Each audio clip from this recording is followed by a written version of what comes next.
Timnas Indonesia semakin disorot oleh berbagai media asing. Salah satunya ada dari media Jepang dan Korea Selatan yang menyorot persiapan anak asuh Shin Tae-yong.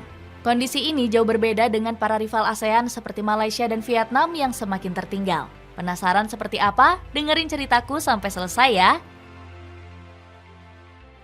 Disorot media Korea Selatan dan Jepang. Persiapan timnas Indonesia di ronde ketiga terlihat semakin meyakinkan. Hal ini langsung mendapatkan sorotan dari berbagai media luar. Memang apa yang membuat media luar menyoroti persiapan dari timnas Indonesia? Apa mereka mulai ketakutan dengan potensi yang dimiliki oleh skuad Garuda? Salah satu media Jepang memperlihatkan ketertarikan mereka dengan timnas Indonesia. Media tersebut adalah Futabanet yang menyoroti fanatisme dari supporter Garuda.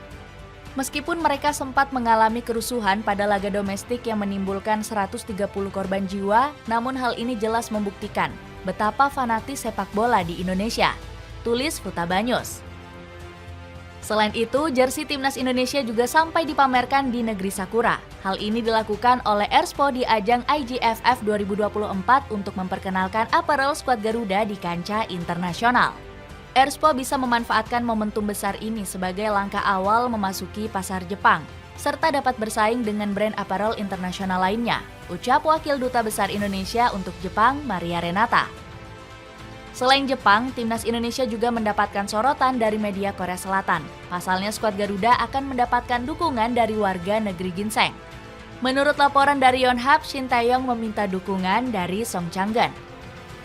CEO KMK Global tersebut dirumorkan sudah memborong 1.500 tiket. Tiket ini akan didistribusikan kepada seluruh warga Korea Selatan, siswa di sekolah, karyawan bisnis di Korea Selatan, dan nantinya mereka akan membuat tim sorak gabungan, tulis media Yonhap. Song Chang-gun berharap dukungan ini juga bisa memperdalam hubungan antara Indonesia dan Korea Selatan. Kecintaan masyarakat lokal terhadap Korea Selatan jelas tumbuh sejak Shin Tae-yong datang. Saya berharap hubungan persahabatan kedua negara akan ditingkatkan, ucap Song Chang-gun. Rival ASEAN semakin tertinggal.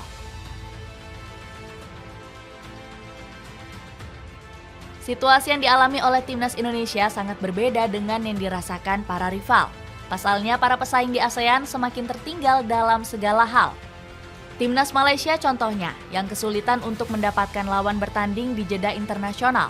Dilansir dari Makan Bola, Malaysia harus menerima kenyataan karena ditolak oleh Bangladesh. Selain itu, ada juga Afghanistan yang enggan bertanding menghadapi negeri jiran. Timnas Malaysia mengalami 2 penolakan dari Bangladesh dan Afghanistan, tulis Makan Bola. Kondisi ini membuat Malaysia semakin kebingungan untuk meningkatkan prestasi. Skuad Harimau Malaya semakin tertinggal karena sulit mendapatkan lawan tanding. Keterpurukan ini membuat Malaysia hanya bisa bertanding dengan Laos nantinya. Laos merupakan satu-satunya negara yang bersedia menerima tawaran FAM. Skuad Harimau Malaya mengejar ketertinggalan karena hanya beruji coba menghadapi lawan lemah. Situasi hampir serupa juga dialami Vietnam yang semakin hari semakin menurun. Kim Sang-sik selaku pelatih hanya bisa memfokuskan timnya untuk pagelaran ASEAN Cup. Bahkan dia memilih langkah sia-sia karena ingin memantau laga Indonesia versus Jepang. Padahal skuad Garuda nantinya akan menurunkan skuad lapis kedua di turnamen tersebut. Sang pelatih bahkan merasa frustrasi karena timnya tidak memberikan langkah maju. Saya minta untuk semua pihak tidak hanya memikirkan AFF saja, kita harus bisa maju, bagaimanapun caranya, kata Kim Sang-sik. Jadi begitulah guys cerita timnas Indonesia semakin disorot media asing. Sangat berbeda situasinya dengan para rival yang saat ini makin tertinggal. Gimana menurutmu? Ada komentar tentang cerita tadi?